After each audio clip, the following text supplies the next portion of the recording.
ये वही कमल है जिसका बटन दबाने के बाद 20 साल की सेना वाली नौकरी 4 साल की अग्निवीर वाली नौकरी बन के रह गया। ये वही कमल है जिसका बटन दबाने के बाद 400 का सिलेंडर 1100 का हो गया। देश का कर्जा 55 लाख करोड़ से बढ़कर 168 लाख करोड़ हो गया। पहले गरीबी रेखा के नीचे यानी जो बिल्कुल गरीब होता था उनकी संख्या 40 करोड़ थी, और अब हमारे देश में जो गरीबी रेखा के नीचे बिल्कुल गरीब है उनकी संख्या 80 करोड़ हो गए। दिन ब दिन गरीबों पे अत्याचार बढ़ते जा रहे हैं। नोटबंदी होने के बाद देश में हजारों फैक्ट्रियां कंपनियां बंद होगी, जिसकी वजह से लगभग 12 से 13 करोड़ लोगों की नौकरी छिन गई। और मोदी जी सत्ता में आने से पहले कहा करते थे कि साल में 2.5 करोड़ बेरोजगारों को नौकरी दूंगा, युवाओं को नौकरी दूंगा।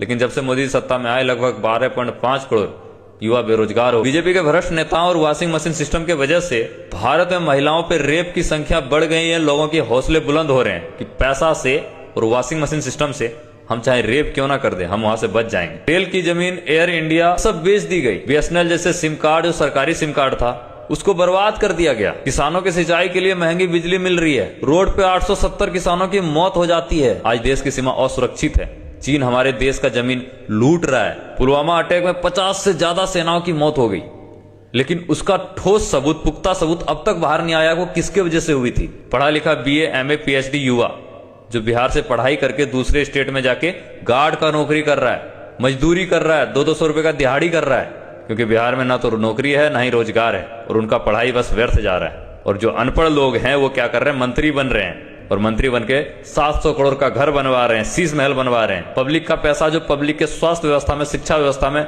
इंफ्रास्ट्रक्चर डेवलपमेंट में लगना चाहिए, हेल्थ सिस्टम को ठीक करने में लगना चाहिए, हॉस्पिटल बनाने में लगना चाहिए, वो पैसा नेताओं के घर बनाने में लग रहे हैं। और आप कहते हो कि बीजेपी के आने की वजह से भारत की सिर्फ डेवलपमेंट हुई है। प्रधानमंत्री जिस आवास में रहते हैं वो पता कितने रुपए का बना हुआ है?